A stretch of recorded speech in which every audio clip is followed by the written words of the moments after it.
piše tole mojemu prinku Gorenski pušec, ampak se ne vidi, da je to Gorenski, ampak Gorenski. Tako da, hvala lepa za pozdravne besede, tudi jaz želim, da bi se lepo razumeli, predvsem pa, da bi se trudili za rast Božjega kraljestva vsak na svoj način, pa da nas pri tem tudi spremlja in podpira Božji blagoslov.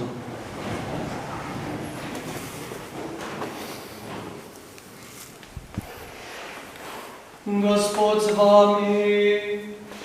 in s tvojim duhom, blagoslovi vas vsemogočni Bog, Oče in